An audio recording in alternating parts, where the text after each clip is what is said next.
مسلمانان مونږ او تاسو له پکار دي د آخرت فکر وکړو د آخرت غم وکړو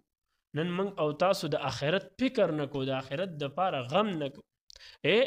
صحابه کرامو باندې الله جل شانه په دنیا کې د جنت زیری راولېږل دا ولې هغوی سره د آخرت غم د آخرت فکر ورسره ابوبکر صدیق رضی الله عنه په دور خلافت کې ابوبکر صدیق رضی الله عنه امیر المؤمنین دی یو ځل عمر رضی الله عنه راللې بیت المال ته او په بیت المال کې چې کوم لیست مقرر شوی چې چاته څومره وظیفه مقرر ده هغه لیست راواغستلو وی کتل پلانکې د پلانکې زوی دته دومره وظیفه مقرر ده د بیت المال نه دته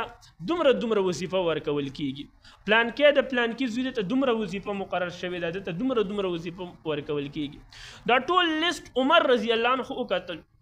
اخره کې چې وکتل یو بوډۍ ابۍ ده د هغې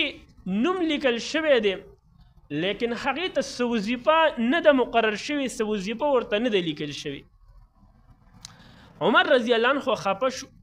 چې دا خو بوډۍ ابۍ ده د دې به څه ضروریات دي د دې به څه کار دي دې ته وظیفه نه ده مقرر شوې زه ځم او چې د دې ابۍ ته څه پکار دي څه ضرورت دي څه خدمت دي چې زه ورشم او د دې بوډۍ ابۍ خدمت وکړم عمر رضی الله عنه لاړلو او د بوډۍ ابۍ کور ته ورسېدلو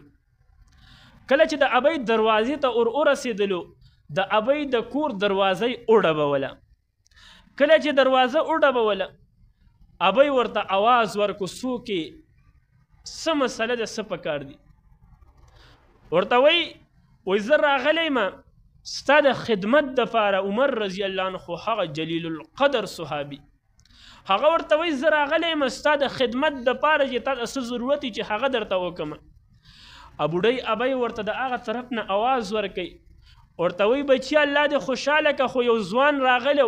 هغه د کور ټول خدمت وکړلو کار یې وکړلو هر څه برابر کړل واپس لاړلو عمر رضی الله عنه واپس لاړلو په سبا باندې د خپل وخت نه لږ په وخت باندې راللې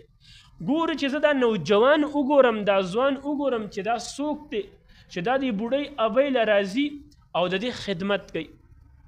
عمر رضی الله عنه چې کله راللو بیا یې دروازه وډبوله ابۍ ورته بیا آواز وکړلو یو نوجوان راغلی یو ځوان راغلی هغه د کور خدمت وکړلو واپس لاړلو عمر رضی الله عنه بیا لاړلې څو ورځې داسې راللې خو دا به یې نه لیدلو چې دا څوک دي آخر دا چې یو شپه سم د ماسخوتن نه راللې عمر رضی الله عنه او د کور سره پټ ودرېدلو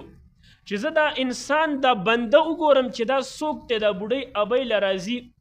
بغیر د سریانه بغیر د څه ښودلو نه د بوډۍ ابۍ خدمت کوي او واپس ځي چاته ځان نه ښیي عمر رضی الله عنه ولاړ دی او ګوري د دې انسان د دې بنده په انتظار باندې ولاړ دی چې ګوري دا شپه د نیمۍ نه واوړېدله یو کس را روان دی او ځان یې سپین څادر تاو کړی دی او ځان مخې پټ کړی دی چې څوک پرې ونه پېژني کله رامنډه کي کله په مزه شي کله په تیزه شي کله په مزه شي اخر دا د بوډۍ ابۍ دروازې ته را ورسېدلو د بوډۍ ابۍ د دروازې په درشل باندې ودرېدلو دا لاس یې اوچت کړلو او هغه شاته طرف ته دا لاس ور واړولو هغه کونډۍ کولاو کړله ور یې ځان ته کولاو کړو دننه لاړلو منګی را واغستلو په منګي کې چې کومې زړې اوبه وې هغه یې راواغستلې او په کور کې چقړاو وکړلو جارو یې راواغستله او کور ټول جارو کړلو بیا رالو او هغه منګی د تازه اوبو نه ډک کړلو منګی یې کېښودو یعنې د کور چې څه خدمت او څه کار و هغه یې هر څه برابر کړل او واپس را روان شو د ځان یې څادر تاو کړلو ور یې بند کړلو او روان شو عمر رضی الله عنه ورپسې شاته ور روان دی چې کله ورنږدې شو عمر رضی الله عنه ورته آواز کوي ځوانه څوک دی خو وګوره کله یې چې شاته وکتل او د مخ نه یې څادر لرې کړلو چې وی کتلو د وخت امیر المؤمنین د وخت بادشاه ابوبکر صدیق رضی الله عنه عمر رضی الله عنه خیران شو ورته وی ای ابوبکر ای امیر المؤمنین تو خو امیر المؤمنین دا کار خو تا ما ته ویلی شو چې دغه شانته کې زه د دې بوډۍ ابۍ خدمت کوه دا ډیوټي خو تا خپل زوی ته ویلی شوله تا یو خپل غلام ته ویلی شوله چې دغه شانته کې زه د دې بوډۍ ابۍ خدمت کوه ابوبکر صدیق رضی الله عنه ورته عجیبه جواب ورکوي ورته وایي ای عمر رضی الله عنه دا کار ما په هر چا باندې کولی شلو خو که د قیامت په ورځ د دې ابۍ په باره کې الله جل شانهو زما نه تپوس کړی وی ما به الله جل شانهو له بیا څه جواب ورکول عزتمندو مسلمانانو هغه خلکو سره هغه صحابو سره د آخرت دومره فکر د آخرت ورسره دومره غم چې الله جل شانهو په دنیا کې د جنت زیری رالیږي نن موږ او تاسو هم سوچ وکړو نن موږ او تاسو هم فکر وکړو آیا آخرت زما په یاد کې شته و که نه آیا مرګ ما ته یاد دی که نه چې ما ته به مرګ راځي فرشته به راځي زما نه به روح قبض کوي زما نه به ساه وباسي آیا د قبر فکر موږ سره شته و که نه آیا د پل صراط فکر موږ سره شته و که نه آیا د میدان محشر فکر موږ سره شته و که نه عزتمندو مسلمانانو انسان سوچ وکړي فکر وکړي چې د دنیا ته راتلل دا عموم په خپله مرضۍ باندې نه دي او د دې دنیا نه تلل دا عموم په خپله مرضۍ باندې نه دي نو چې اوس دنیا ته راتلل عموم په خپله مرضۍ باندې نه شو او د دنیا نه تلل عموم په خپله مرضۍ باندې نه شو نو په دې دنیا کې دا زندگی تیرول په دنیا کې دا ژوند تیرول دا عموم په خپله مرضۍ باندې نه دي په دنیا کې چې موږ او تاسو دا زندگی او دا ژوند تیرو نو دا به د الله جل شانهو د احکاماتو او د نبی علیه الصلاة والسلام د مبارکو طریقو د لاندې تیرو نبی علیه الصلاة والسلام کومې طریقې موږ ته پرېښې دي د هغه طریقو موافق د هغه تعلیماتو موافق په موږ خپله زندگی تیرو د خپل چاحت مطابق زندگی به نه تیرو عزتمند نو مونږ او تاسو به کامیابی مونږ او تاسو به خوشحاله یې مونږ او تاسو ته به سکون یې مونږ او تاسو ته به اطمینان او راحت نن انسان سوچ وکړي او فکر وکړي چې دا انسان او بیا مسلمان نن زیات کمزوری دی مسلمان هغه مغلوبه دی هغې وجه څه ده عزتمندو د هغې وجه دا ده چې مسلمان نن کمزوری دی د هغې وجه دا ده چې مسلمان د دین نه لرې شوی دی مسلمان د دین نه لرېوالی اختیار کړی دی د نن نه 1415 کاله مخکې د مسلمان سره نه دومره سهولیاتو نه د مسلمان سره دومره ایجاداتو نه د مسلمان سره دومره مشینرۍ نه وي لکه دا 1400 کاله فس چې د مسلمان سره څومره سهولیات دي د مسلمان سره څومره مشینرۍ نه دي دا مخکې نه خو مسلمان بیا هغه غالب و مسلمان زورور او کافر دا معلوب و دا ولی عزتمندو دا ځکه مسلمان اوس مغلوب دی او کافر په غالب دی د هغې وجه دا ده چې مسلمان د دین نه لرېوالی اختیار کړی دی مسلمان د دین نه لرې شوی دی کله چې مسلمان دین ته نزدېکت اختیار کو مسلمان دیندار شلو بیا به عزتمندو مسلمانانو مسلمان به بیا په کافر باندې غالبی او کافر به مغلوب د وجه نه انسان سوچو د انسان ته انسان ولی ویل کیږي مفتی تقی عثمانی صاحب یو کتاب لیکلی دی روح کی بیماری اور ان کا علاج. مفتی صاحب په هغې کې لیکلي دي وایي د انسان ته دا انسان ولې وایي نو دوه څیزونه یو ځای شوي دي،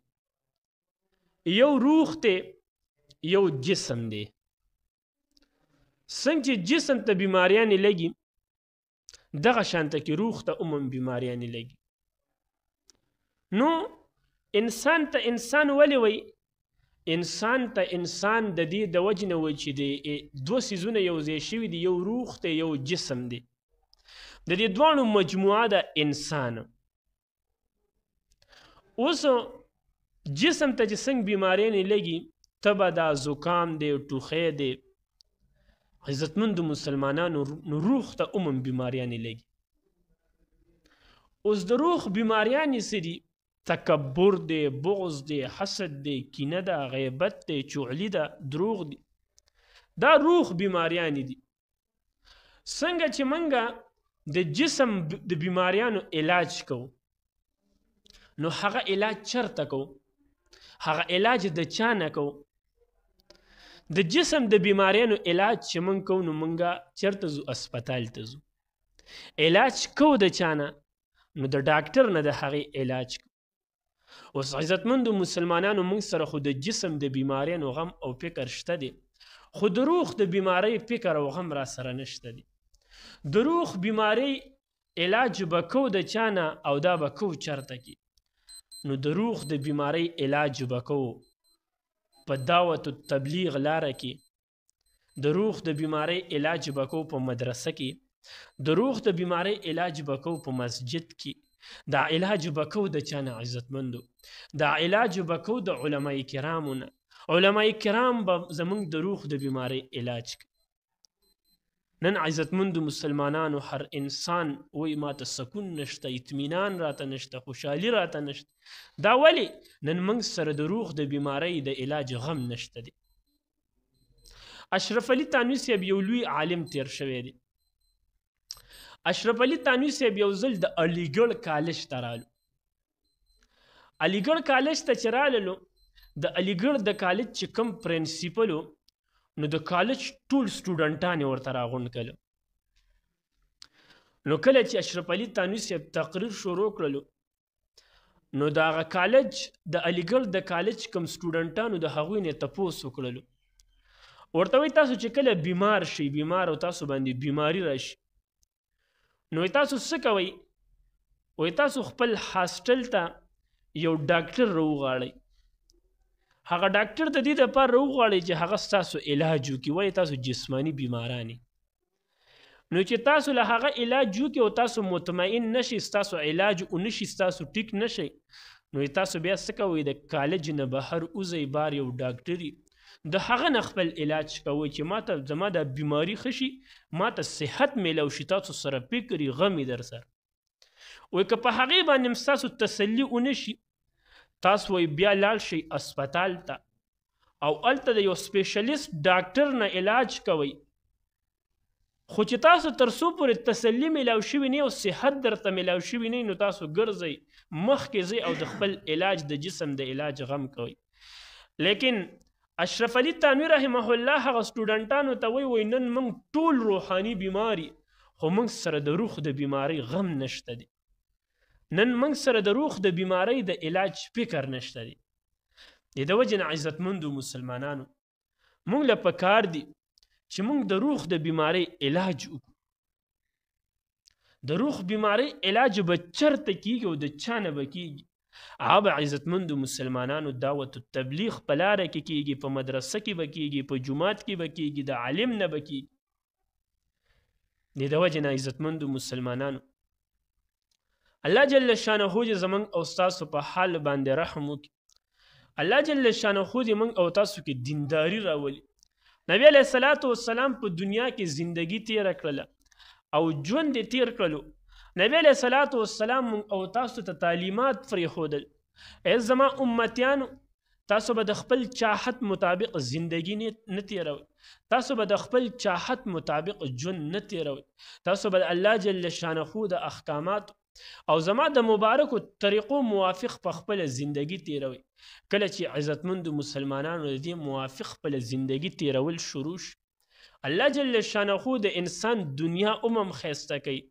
او آخرت خیسته کوي. هغه نه ختمیدونکې زندگی خیسته کوي. عزتمندو مسلمانانو د لوی مرحلې را روانې دي. د دغې دپاره تیاری کول پکار دي. د دغې دپاره سوچ او فکر کول پکار دي. وخت ډیر زیات کم دی زمونږ او ستاسو سره. موږ او تاسو ته یو لوی سفر را په غاړه دی. یو لوی سفر موږ او تاسو ته را روان دی. هغې دپاره په دنیا کې تیاری کول پکار دي. د هغې دپاره په دنیا کې توحه تیارول پکار دي. عزتمندو مسلمانانو د دغې نه بېغوره کیږو. دا مرګ موږ او تاسو ته ټولو ته را روان دی. یو قسم د مرګ نه خلاصېدونکی نشته. دا اټکله فیصله ده د الله جل شانه. هر صاحب د روح دا به د مرګ دا ذایقه یو ځل نه یو ځل سکي. ټول مسلمانانو ته درخواست دی د آخرت دپاره فکر وکړو، د مرګ دپاره تیاری وکړو، د هغه نه ختمیدونکې زندګۍ دپاره موږ او تاسو تیاری وکړو. الله جل شانه به زموږ او ستاسو دنیا او آخرت ښایسته کړي. الله تبارک وتعالی دې په دې څو خبرو باندې د عمل کولو توفیق راکړي. امین. الحمدلله رب العالمین والعاقبة للمتقين. الصلاة والسلام على خير خلقه محمد وآله وأصحابه أجمعين. اللهم اغفر لنا قبل الموت وارحمنا عند الموت ولا تعذبنا بعد الموت ولا تحاسبنا يوم القيامة إنك على كل شيء قدير. اللهم ربنا آتنا في الدنيا حسنة وفي الآخرة حسنة وقنا عذاب النار برحمتك يا أرحم الراحمين. آمين.